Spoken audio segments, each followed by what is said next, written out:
Welcome to this segment of episode 138 of Morning Kickoff. Today, we're joined by a special guest. We're joined by Jake, creator of Purple Rain Vikings, a segment or Instagram account where he uploads, if I have this right, memes, kind of updates with the Minnesota Vikings. Do I have that right? Yeah, I think so. I like to have fun and post some memes once in a It's while. awesome. And he does a great job. So you guys should check him out at Purple Rain Vikings on Instagram. Do you also have a Twitter, or is it just Instagram memes or fan page? Well, I do have Facebook and I have YouTube. I have not done anything with my YouTube yet, but maybe I'll get some. I'll definitely get something going eventually Okay, for sure. sweet.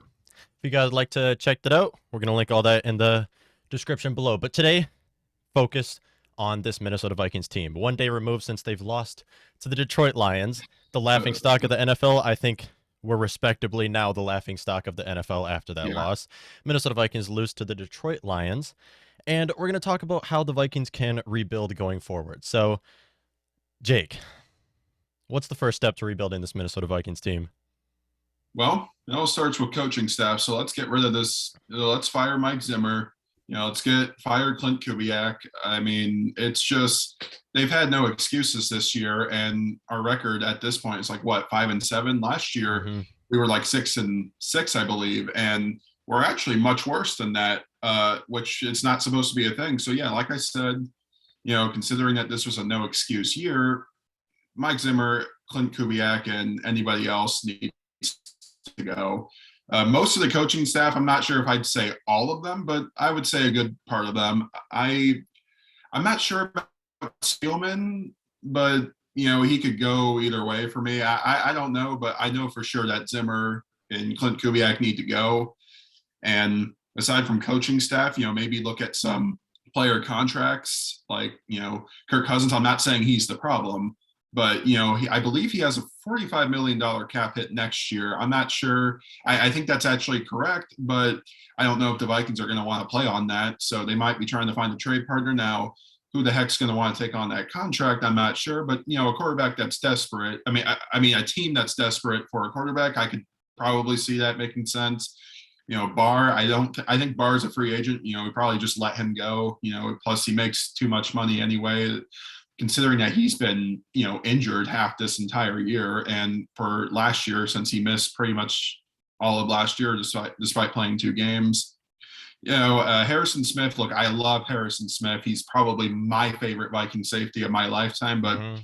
I think we paid them too big too soon. I think we did that a little bit backwards. I think we should have maybe done that a year or two ago, but it is what it is. I mean, maybe we could try to get him to take a pay cut. If not, then I hate to say it, but maybe we could see him going out the door. I don't think it'll happen, but I wouldn't be surprised if we tried to, cut down his contract or something like that. Cause he can only be hitman for so long, and Dalvin Cook, I love Dalvin Cook, but a running backs are, kind of a dime a dozen nowadays. And we could possibly see him leaving considering his injuries and stuff like that. I mean, I would hate to see it, but I wouldn't be too surprised. I don't see him going, but you never know. But his contract, especially for how much he can get hurt sometimes, can be an issue. And yeah, other than that, Absolutely. I would get rid of anybody else who might not be coming back next year, or considering getting rid of some players with big contracts. Okay, maybe not getting rid of, but maybe trying to,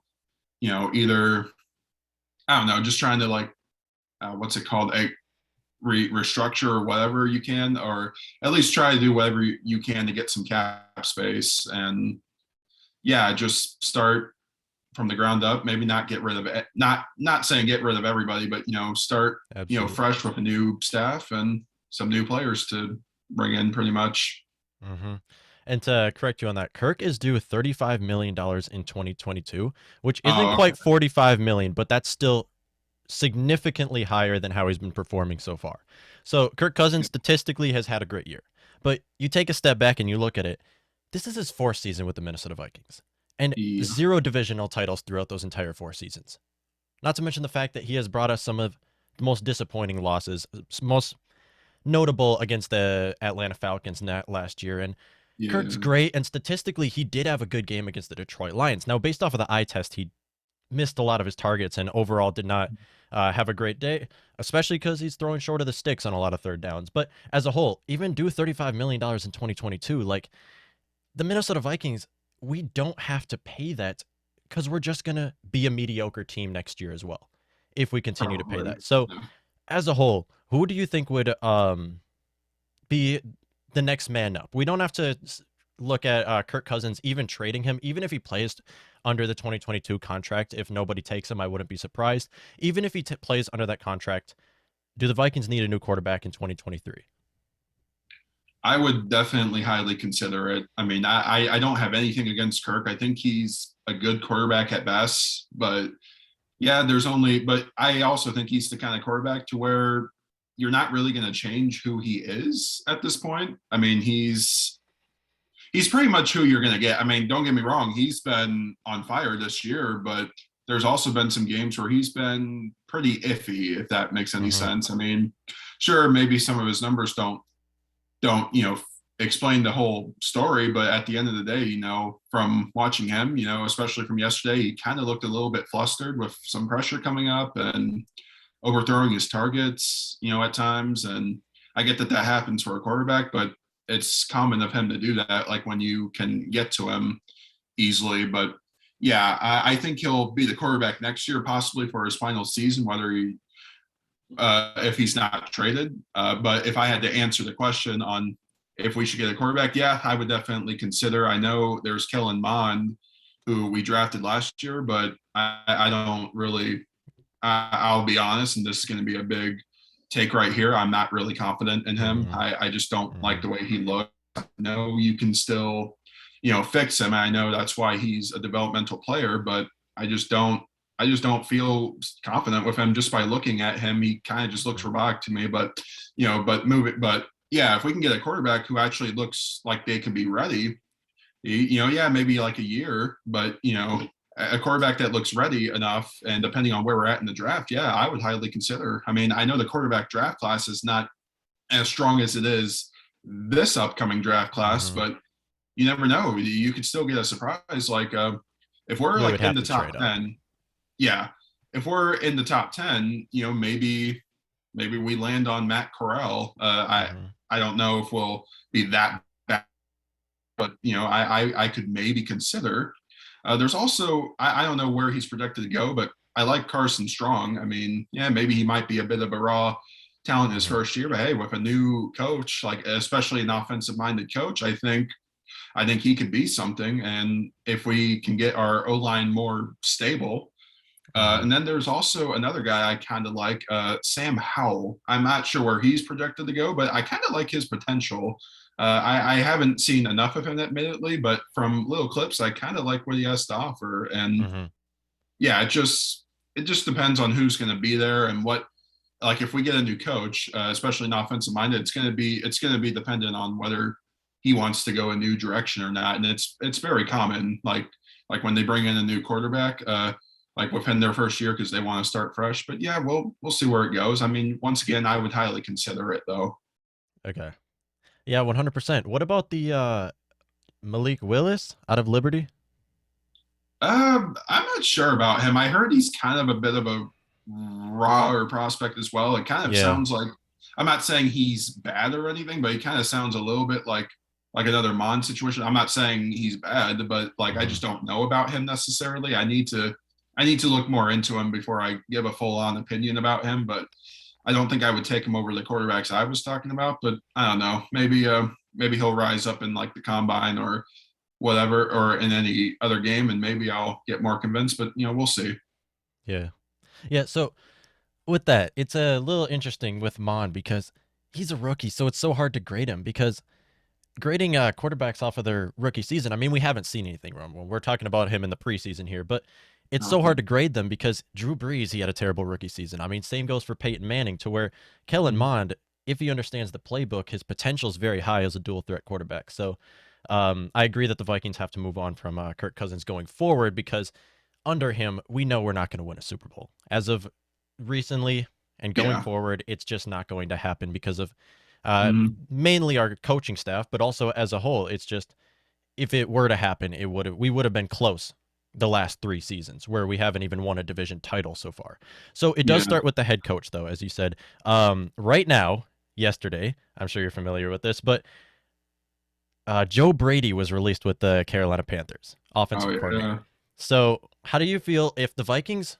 So Vikings will likely not move on for like fire Mike Zimmer right now. It's probably not going to happen until after the Steelers game because we only have 4 days until then. If we lose that game, yeah, I could see him going out. Yep. If we lose the game to Mike Zimmer, I mean, if we lose the game to the Steelers and Mike Zimmer's gone, how do you feel about the Vikings bringing in Joe Brady as our head coach? Just an Look, offensive-minded guy. I like the sound of it from the beginning because his history with Justin Jefferson, and I think a lot of us can thank him for. Well, yeah, we could thank him as Viking fans, but you could also give him a lot of credit for his development, because I don't think a lot of people would have predicted Justin Jefferson to the star wide receiver that he's emerging into. And I mean, the guy is a ridiculous talent. And yeah, Joe Brady's the one to thank. And I know he also brought up Joe Burrow to become the #1 overall pick. And he also developed Jamar Chase. I mean, yeah, he has a good history, but in the NFL level, I don't think he's been able to accomplish the same thing, because the NFL is a whole different game than it ever was in college. And I mean, yeah, I get it. In Carolina, you can argue that Carolina does not have as much talent as we do, but he started off hot with Sam Darnold, and then that went down the tube real quickly. And yeah, and then you got Cam Newton, which Cam's might be better than Darnold, but really not by much, especially after watching that Miami game. That he was just bad. And Joe Brady's offense, it lost some steam after the 3-0 start. And I don't really, I would have maybe considered him a head coaching candidate a few weeks back, but now, especially after being fired, I don't think I really have any anymore. And I don't really want him that much anymore at all. And now, sure, maybe with better talent that we have, maybe he could be, better, and maybe he'll have more to work with. But, you had a decent receiving core in Carolina, and, you had Sam Darnold looking good, but then all of a sudden he just went down the tube again. And, Cam Newton, I get that he's, his time is coming up, but, once again, it's still not really excusable, really. And I just don't think bringing him in would be great. I mean, yeah, he has history with Jefferson, but once again, I don't think I want him at all. And I would definitely look elsewhere before considering him. Right. So it's kind of tough though, because you look at all the like top head coaching candidates. I mean, you talk about Eric Bieniemy every year with the Chiefs. You have Brian Daboll with the Bills. You have a lot of options, but as of right now, like they're all under contracts with their team. So if Mike Zimmer gets fired after the Vikings, assuming, well, they might lose to the Steelers, if it happens the way the Vikings been playing, and the Vikings move on from Mike Zimmer, who's his replacement? Well, my top two are Daboll and Bieniemy for sure. Like, I mean, I want Daboll more because the Bills' offense as of right now is has been the team that's outscored their opponents by the most. And yeah, I know Brian Daboll has had some bad games. He lost to the Jaguars really badly, and he also dropped one to the Steelers at the beginning. And yeah, maybe there's been times where he didn't look as good to his potential, because some people I saw saying Josh Allen was not looking as hot as he was last year. Same with Stephon Diggs. But, yeah, they turned it on quite well. And I know that they dropped one to the Colts really badly the other day. And, yeah, I know on a bad day he seems to be bad, but who doesn't have their bad day? But, yeah, I still would consider Daboll to be a strong candidate. Now, yeah, the only problem is we'd have to wait a while because, the Bills could – I think the Bills will likely be in the playoffs this year, but yeah, I think Daboll would be a great candidate for this offense. And if he comes in, I could definitely see a new quarterback coming in for sure. But we'll just have to wait and see. But yeah, Daboll would be my top candidate. Eric Bieniemy, we're actually very familiar with him. He was a running backs coach for the Vikings a long time ago. What? Yeah, How did I not know that? You did not know that. Well, No. If you look it up, he was Adrian Peterson's running back coach in his time. It was one of his first coaching gigs. He was our running backs coach. Yeah, if you look it up after the show, you'll see. But yeah, he I'm sure the Wilfs will be familiar with him, and maybe that could give him the overall advantage now. A lot of fans like him because of what he's done with that Kansas City offense. I mean, some people might, give Reed more credit, but no, I think Eric has done some work too. I mean, Patrick Mahomes and everybody else has praised the heck out of him. I mean, yeah, sure. What do you expect him to say? But no, I think he deserves the credit as well. And I'm sure even Andy Reid himself would tell you. Now, yeah, the Chiefs offense was not looking like the Chiefs offense in the middle of the season, but they've turned it on quite a bit actually. And I think they're now starting to finally figure it out and remember who they are. But once again, I don't think that should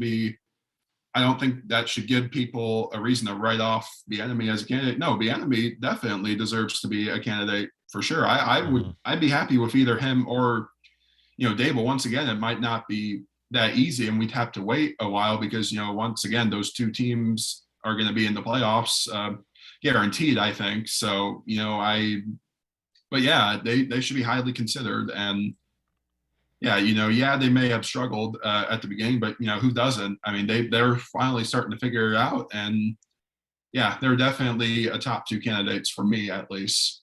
Yep. I'm surprised they're not even a head coach by now. I mean, last year you would think that they would have been hired, and you would have thought the Vikings would have moved on from Mike Zimmer last year. But as a whole, I think it's very clear what the problem is, and that is in our coaching staff through Mike Zimmer. Yeah. Through Clint Kubiak. And I've talked about it on this podcast. I said, Mike Zimmer will likely be a defensive coordinator with someone next year. Now, Clint Kubiak, on the other hand, his next job is going to be at Amazon warehouse because he cannot coach. He doesn't know how to run an offense. Good. I'm sorry. He doesn't. Exactly. He doesn't know how to run an offense past 1982. And you can say the same about Zimmer. His dad. Yep. He is. He's only there because of his dad is exactly what it is. But I hate to say it, but that might be true actually. Mm-hmm. So do you think the next head coach of the Vikings, whoever it is, whether that's Dable, Bieniemy, Brady, should they also be the offensive play caller? Well, I would assume that they're most likely the play caller. Like, for example, with Mike Zimmer as a defensive coach, I assume that he's automatically technically the defensive coordinator, despite the co-duties being the Patterson and, ironically enough, his son, who I could also see heading out the door because, well, if you fire the son's dad, then what makes you think he's going to stay here after all, But going back to the point, I think the offensive coach will be more of the play caller. And I've always assumed that, to be honest, because, they're the head coach after all. And, if they're like the offensive coach, then I would assume that they're calling the offense for the most part. Same with a defensive head coach, they're calling the defense for the most part. But yeah, I definitely think the offensive head coach, hopefully for us next year, will call most of the plays. And, I feel like that's probably the direction that we now need to go because, we had some fun with the defensive side, but now I'm starting to see some limitations to that. And I think we need to be more open, especially with the talent that we have on our offense. So we get a new offensive head coach, let him take over, give him the duties. An offensive coordinator, we'll need that too. And, that's fine. But, once again, just give us the offensive coach so we don't have to necessarily worry about every single year on who our offensive coordinator is going to be, Well, so you talked a little bit earlier on. So I agree. Vikings have to move on from all those players. If they're going to move on from Mike Zimmer, they got to move on from Adam Zimmer. I mean, get his son out of here too, especially because Andre Patterson is the mastermind behind that defense. Like, you can keep Patterson. He's been very appreciated. Do you agree with that? Or should I think so. I mean, I don't think he gets enough appreciation for what he does sometimes, but I don't know if he'll personally stick around with Zimmer going, but who knows? I think I could see him staying, but I don't know for sure, once again, depending on his relationship with Zimmer. But, he's been around a long time, and he's been through probably some good coaches that he's been friends with that have came and went. I mean, I'm sure he was pretty good friends with Leslie Frazier, who's no longer around. But, but other than that, I could see him sticking around as like the full-time defensive coordinator. I would not want him as a head coach. I love him, but I don't think he'd be that good of a head coach. I'm sorry. I just don't think so. But I would love to keep him around if he wanted to. Mm-hmm. Also, you just don't want a defensive-minded head coach. Not in 2021. It's not in these times anymore. No. Yeah, we got to run this offense. We got to build around Justin Jefferson in this pass game. And hopefully, whoever our next head coach will be, Vikings don't make the same mistake by bringing in a defensive guy. I just want to see, and this is what I was saying with Robert Saleh as well. I mean, Saleh is a great guy and gets a lot of credit from a lot Yeah. of his people raise him up, and but as a whole, it's just in 2021, you see what teams are doing, you see what works, and I Yeah. want that with the Vikings. I want a Shanahan coming in. I want a LaFleur. I want someone Yeah. Sean McVay. I want one of those people to come in. Young head coach. Exactly. A young offensive guru. That's what I want on my team. That's what I Yes. want for our head coach calling the plays, running this offense. Because if we don't do that, Justin Jefferson's gone. He's going to Yeah, request a trade. I would hate to see that, but that's definitely a fact. I mean, we sadly learned that with Diggs. Even though I think Diggs handled it the wrong way, in my opinion, I finally now actually understand his point, and like I'm starting to see that more because of Justin Jefferson, and now looking at Diggs and the coaching staff, yeah, I'm starting to see a way that he was right. Mm-hmm. And I almost can't really blame him that much anymore, but it is what it is. Hopefully we can learn from that mistake and Justin Jefferson can be ours for the next decade. Mm-hmm. And he talked a little bit on clearing up money. So Jefferson, after this year, he has one more year under his contract before he's due for a contract extension. Right now, the Vikings are giving a lot of their salary cap to the same few players, Yeah. specifically two players who you mentioned here, and that is Anthony Barr, who Anthony Barr's not going to come back. I don't think he would ever No, want to he's come done. back. He's gone. He has to If go. Zimmer's gone, he's not coming back. I wouldn't bring 100%. him back regardless, though. Mm-hmm. And they're just not blitzing him. Like, that's the problem. They're just not No, utilizing him properly. But on no. top of that, another player I want to mention here, and a lot of Vikings fans will probably get mad about this one, but Dalvin Oh, Cook. yeah. I love Cook, but his contract. I mean, yeah, there's the debate that you don't pay running backs anymore, and yeah, there's definitely a solid case for that. I mean, look at Christian McCaffrey, for example. I mean, he has not been the same since getting paid that much money. I mean, he's been half the time he's been on IR, and it sucks because he's a great player, but you can only do so much when you're on the field actually. But we have not seen that from him, and Alvin Kamara, after getting paid, now he's suddenly biting the injury dust, and Derrick Henry, I mean, yeah, he was playing up to his contract and, he's a monster of a man, but that injury finally got to him. And yeah, he's still leading the league and second in leading the league in rushing. But, you can only do so much for a running back, especially when the offense relies on you to, carry them through. And, Jonathan Taylor, I hope he doesn't fall in that category too, Mm-hmm. but I wouldn't be surprised. Mm-hmm. And there's lots of other running backs out there that were paid and that did not exactly work out. Bell, Freeman, Gurley. Gurley. Yeah. It's yeah, it sucks about what happened to him, but Mm-hmm. it's still an example. But yeah, going back to Dalvin Cook, I wouldn't be surprised if we moved on. I don't know if we. I don't think we will, but I wouldn't be surprised either way.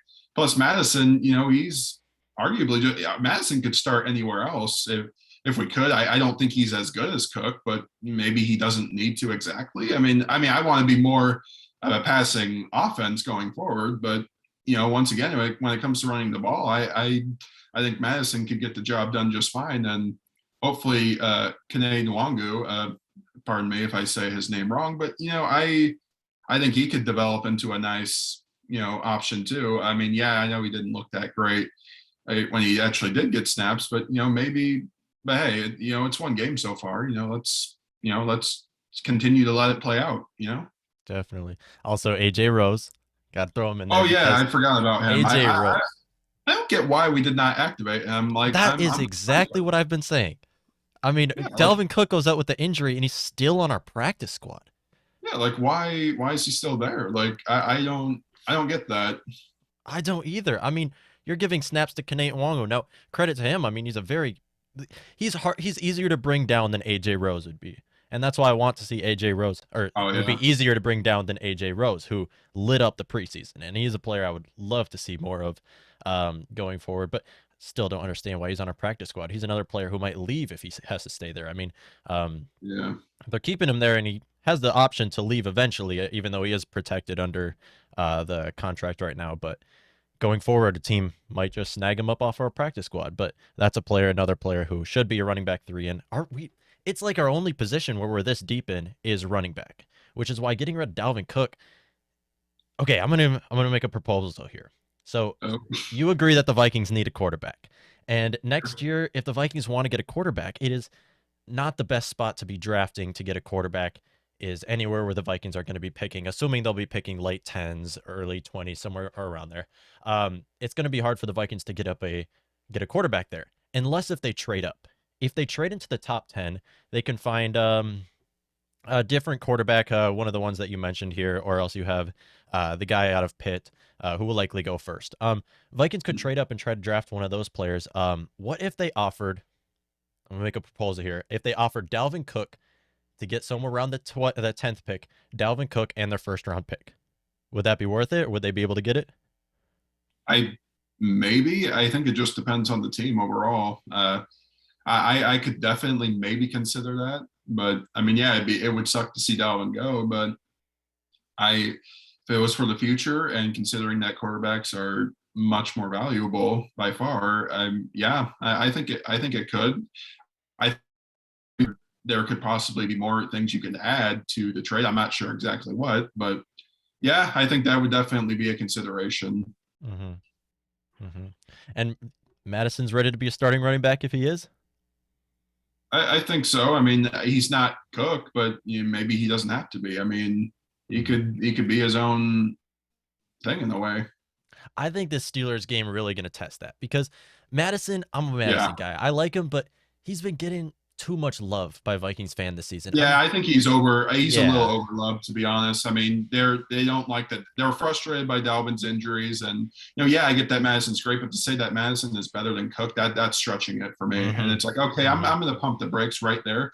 Plus, he's not. There's also some flaws in this game that I think can be fairly pointed out. I mean, there was a hole in the Detroit game. I'm not like nearby the red zone. I'm not sure if a lot of people will remember this, but he did not run through that hole exactly. I mean, I don't think his vision is, the greatest. It's not bad, but it's not like Dalvin Cook's. And Mm-hmm. in the Seattle game last year, on 4th and 1, there was a hole that instead he just ran right in the middle of our center or guard pretty much, Mm-hmm. and we did not get it as a result. And that would eventually lead to the Seahawks, coming down and beating us. But I'm not saying that's because of him, but that certainly did not help. But yeah, he has some flaws to his game. He's not the fastest, but you're also not going to take him down easily. But once again, I'd rather have a good balance of that, and yeah, once again, I think he's a little too overloved by Viking fans. Yeah, sure, Mm-hmm. he's had some good games, but at the same time, I wouldn't, I wouldn't necessarily go crazy about it necessarily. I mean, yeah, he had 2 100-yard games, but once again, I need to see more of that. And Exactly. And is in the Falcons game from last year, he had only 26 rushing yards. That's not good. mm-hmm. Pittsburgh will definitely be a big test, especially since I still think their defense is, pretty good. I'm not sure if it's like as dominant as it was for years, but I still think it's good. They still got some players, so that's going to be a good test for them.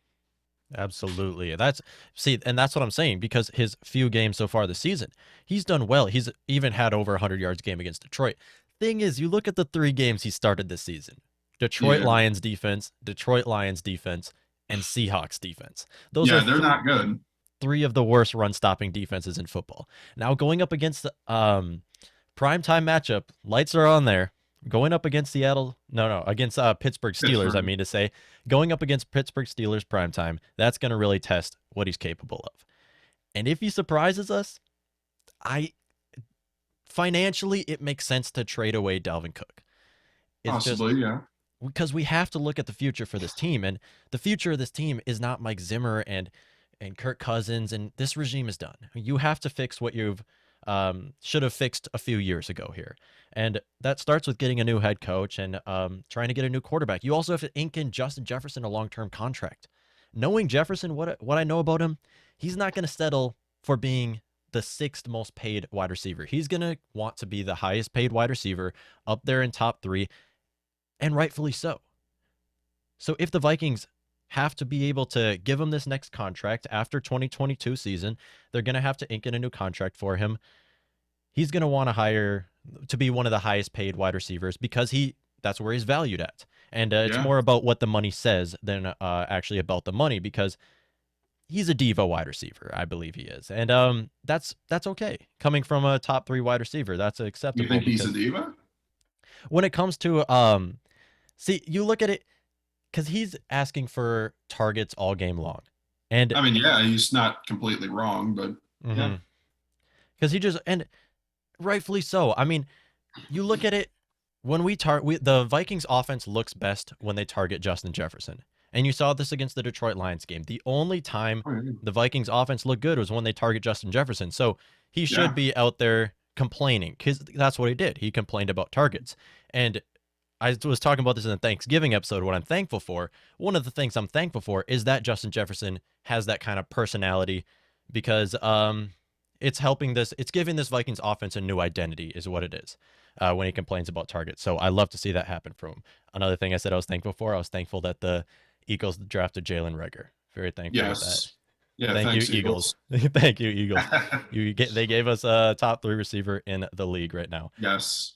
So as a whole, rebuilding this team starts with head coach, starts with getting rid of Clint Kubiak. That's a no-brainer. That should have been done a few weeks ago. Same with Mike Zimmer. Yes. And then you're looking at the rest of our coaching staff. Now, I already talked about Andre Patterson. I love Andre Patterson. There's another guy I love. I love Ryan Fiken. But in charge of everybody, he's our special teams coordinator. And okay. Yeah, that's right. Really turned the special teams around. But someone who's been here a long time, Rick Spielman. Oh, yeah. Do we move on? Does Ziggy fire Spielman? Is this the time? Now, that is a tough one for me. I mean, I think Spielman's a good GM for the most part. I don't think he deserves the hate he gets sometimes. But yeah, there's been times in the draft where I feel like he's passed up on a certain player that I really wish we could have gotten, whether it's in the first or late rounds. But let's take a look at the last first round picks that he's gotten since 2015. Now, Trey Waynes, I didn't think he was that bad, to be honest. I mean, yeah, he wasn't great and he didn't live up to being number 11 overall, but he wasn't bad. He was okay, but he wasn't anything to raise heck about. And Eric Kendricks, who was our second round pick, ended up being much better than he was. And look, Kendricks is still here while Waynes is in Cincinnati, who I have not heard much from Waynes from Cincinnati. I heard that he's been hurt for the most part and a little overpaid in my opinion, but I don't know how he's done production wise, but who knows? I'll have to check that out sometime, but I don't think I've heard too much positive or negative. I think it's been meh overall. 2016, Laquan Treadwell bust. Not even a question. That was just bad. That was probably Rick Spielman's worst draft class ever. Mackenzie Alexander, yeah, I'm not really a big Mackenzie guy, but he's still here. He's still in the league, and he's not fighting for teams. And he's still on our team. While Treadwell is now on his third team with the freaking Jaguars, for crying out loud. Poor dude, but. He never became what we wanted him to be. And yeah, that was, in my opinion, probably Spielman's worst pick. 100%. Yeah. 2017, we didn't have a first round, but hey, we scored when Dalvin Cook was, still on the boards. I did not expect Dalvin Cook to be there. I thought he would have been gone within the first round, but no, he was right there. We traded up and we got him. And, that worked out just well, despite some injuries. And, having him has been a lot of fun. He might be my second favorite Vikings running back, easily behind Adrian Peterson, for sure. And, moving on to 2018, we got Mike Hughes. Now, Mike Hughes, he was just, I hate to say it, but he was just glass. Like, he was not good. Well, I mean, yeah, maybe he showed some signs, but I wasn't really that. Aside from the pick six in the Niners game, I feel like that was the last kind of greatness we got from him, really, because everything else he did, I wasn't really injuries that impressed with. Yeah, injuries just piled up on him, and he just was not. It just did not work out. He just could not get on the field. He only had a total of 24 career games, which I'm sorry, that's not good enough for me. And he's just injured too much and can't really improve or give any kind of production that your team's expecting out of you if you're not on the field, And then for the second round, you have Brian O'Neill, who a lot of people were not expecting him to become what he is now, the second highest paid right tackle in the league. I think he's played well deservingly of that. I mean, this year has been a monster year for him, and I love that guy. He's been fantastic, and once again has outplayed our first round pick. While Hughes is now on his second team for the Chiefs, which I've actually seen some pretty good stuff from Hughes, like some positives, but I haven't heard too much. But I'm sure he hasn't been too bad. I kind of hope for his sake he's been good. I mean, you never want to root for a guy to fail, but I hope he's been somewhat decent for the Chiefs. But it is what it is, and what happened happened. 2019, we go to Garrett Bradbury. Oh man, I think I think it'd be safe to call him a bust at this point. Yeah. I don't think he's horrendously awful, but he's not good. He's physically weak. He gets pushed back. I mean, he gets blown backwards almost every play. Small guy. You're never going to see that from a center. And the fact that we have to rely on big guards to help our first round center, that's not good. That's not a good sign, and that's just bad. And Herb Smith Jr., I know some people, I've liked Herb Smith a lot more than him, and it sucks that Herb Smith has gotten limited by injuries and that we missed out on him this year. But Herb Smith has done a lot more for the Vikings, I think, than Bradbury has by far. And Bradbury, time is already clicking out on him. I think the fans, and rightfully so, and even myself would probably like to move on from him. Speaking of which, another draft target, if we were to go offensive line, would be Tyler Lindenbaum from Iowa. Could be a good replacement. I know from the weight he's been a bit, he's a much more lighter, but he could get stronger, and he's much faster than Bradbury is, and maybe he'll turn out just fine. But that's a whole different discussion. But yeah, Bradbury has not been that great. Actually, no, not good at all. He's been below average to possibly just bad. But yeah, moving on. 2020, Justin Jefferson, boom, easily Spielman's best pick by far. I think that's his best pick by far. I mean, yeah, it's debatable, but he's definitely right up there, and it's not even a question. Jeff Gladney, that one kills me. He did that to himself. Couldn't do anything about that. Yeah, he did that to himself, and yeah, that I felt that he had a lot of potential to grow. I liked the things I saw from him last year, but he ruined that, and that disappoints me. Yeah, there's nothing you can do about that, but once again, that makes it look bad considering on who you passed on. But it is what it is. Ezra Cleveland has been obviously much better than Jeff Gladney by default. Really, I know once again, not much you can do, but Ezra Cleveland's starting to finally find this groove. I think he's been an underrated player, and yeah, that's about it. And yes, you have Christian Darrisaw, but that's to be determined. So yeah, it's all good. Hopefully, injuries doesn't also mess with Darrisaw's career, but I think it's less about, because Spielman has been very mediocre when it comes to his day 1 draft picks and day 2 draft picks. He really shines on day 3, because that's when he's a mastermind, and that's when we really find the most value in our players. I mean, you saw with Michael Pierce going out how great of a player Armon Watts was. You see right now, he drafted Jaron Kearse, how great he's been with the Cowboys this year. He's drafted many players who have really stepped into the role. I mean, even Chris Boyd has surprised us in the preseason. We see some shine from a lot of our day 3 draft picks, and I believe that's where he really shines. But all in all, don't you believe if Kirk and if Zimmer, all these players got to go and all these coaches got to go, you got to start with the GM? Yeah, I think that's a fair assumption. And if he ends up going out the door, I wouldn't be surprised, but I also wouldn't be upset about it. I mean, there's also some times where I don't think he's aggressive enough necessarily. I mean, I thought that he's traded back way too much at times. I mean, yeah, maybe it's paid off, but sometimes it just really doesn't. It's like, what the hell are you doing? And then, of course, oh yeah, funny story. I remember Zimmer wanting to pull all the plugs to the phone because he kept trading back one time. That, yeah, I don't blame him, but still, sometimes I feel like he doesn't trade up. Now, sure, maybe there's not a reason to trade up necessarily all the time, but once again, it's like, if there's a certain player that's really grabbing at you, do whatever it takes to get that player. I don't feel like he's aggressive enough as it seems sometimes, and I don't know if he's in charge of signing the free agents. I think he is, but I mean, yeah, you can only do what your cap amount is, but I feel like we don't go for those certain players. Now, yeah, you can blame the cap signings on other players, but Mm-hmm. once again, it's you still have to try getting that one certain player that could make that difference to your team. Sometimes the offensive linemen he's tried signing to find answers for have been really bad. Mm-hmm. Dakota Dozier, oof. Who else? Tom Compton. Don't even get me started. The defenders came straight out of Compton to get to the quarterback. Yep. Mm-hmm. Mike Remmers, which I didn't think he was that bad of a tackle, but once you moved him into guard, it was all over for him. Like Mm-hmm. that's where it just went downhill.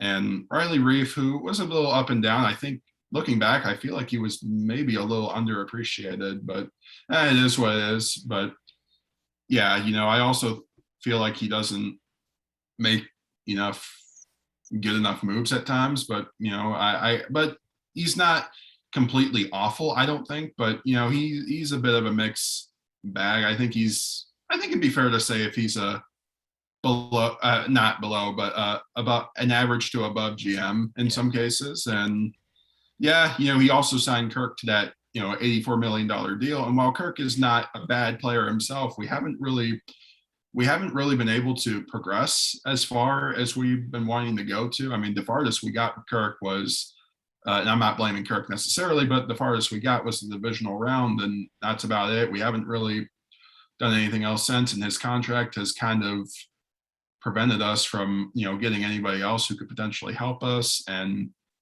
yeah, I think Spielman could definitely be a factor in going. I guess my only problem or my only question would be, who would we get for a GM replacement? Because Yeah. I would not. I don't know where to look for like in Mm-hmm. a GM replacement. I guess player VIPs from certain teams or something like that. But once again, or analysts, maybe I don't know. But once again, I don't know where I would look to find a good GM. But who knows? You can't be scared of the unknown. You gotta clean house. You gotta clean house. Find out the answers later. Mm-hmm. Mm-hmm. See, that's my thing with him. It'd be hard to get a GM better than Spielman. I mean, he's a mastermind when it comes to draft day, and like you said, he hasn't like been aggressive trading up, but that's mostly in the first Yeah. round. He typically trades down and Mm-hmm. finds value in the day 3 draft picks. Although he did try to trade up for Justin Fields and also tried to trade up for Justin Jefferson the year before that. Kind Yeah. of glad at this point that we didn't trade up for Justin Fields though, but the way he's been playing with the Bears. But as a whole, it'd be hard to find a replacement. But my take is that it's worth it because Yeah. the potential is so high with this Vikings team if we can just get a good GM and build around the pass game. Because I mean, we first need to find a different passer. I mean, we can also try to use Kirk, make Kirk work in the 2022 season. We just don't. We haven't seen what Kirk is completely capable of because Mike Zimmer's his head coach. Because Clint Kubiak's his offensive play caller. Yeah. And I believe that's where it needs to start because that's the biggest factor in why we lost the Lions. The biggest reason why we lost a majority of these games was because of our coaching staff. Now I Yeah. understand injuries. If the Vikings had all their players healthy, they likely would have beat the Lions. But as a whole, even without those players, we are better than the Lions. And the reason why we Mm-hmm. lost is simply because of those two names right there. But Yes. someone like Spielman's another name that people don't mention a lot because Spielman's been under this back and forth the last decade with this team where I've only seen a couple of memorable good seasons with the Vikings the last decade, and they didn't end well at the end either way. So Yeah. as a whole with it, it's like Spielman's a great GM, but we can do better. And that's why I Yeah, just we can believe do at this better. point, 2021, I believe I've seen enough from this regime, and I think Ziggy's just got to completely clean house and only keep Andre Patterson if he wants to stay, and Ryan Fiken, who's been an excellent special teams coordinator, and I just want to give him a little credit there because this special team is much better than it's been the last 2 seasons, especially with Nwangu as our kick returner. Love that man. But as a whole, Yeah. it starts with the coaching staff. And now that we're about to hit 12 o'clock, we're going to start wrapping it up here. So I just want to ask you, would you anything else that you would like to say about maybe your Instagram account or anything else to the listeners? Yeah, guys, if you are just seeing me for the first time, be sure to, and if you want more of my takes and more of my personal thoughts and opinions, be sure to follow me at Purple Rain Vikings on Instagram, and check me out on Facebook too, and maybe consider my YouTube channel, even though I haven't done anything with that yet, but I'll definitely start figuring that out soon. I'm like 19, 18 followers away from 2,000. So if I could get there, that would be amazing. And I would love you for that. And yeah, just thank you all for watching me. And, hey man, thanks for having me. This was a lot of fun. 100%. Thank you for coming on. It was good talking, and it was good talking with you, and had a great time really ranting about this Vikings team, what we're kind of tired of seeing over and over with this team. But thank you all for coming on. Make sure to check out Purple Rain Vikings on Instagram or his YouTube channel, which should be linked down in the description. Thank you all.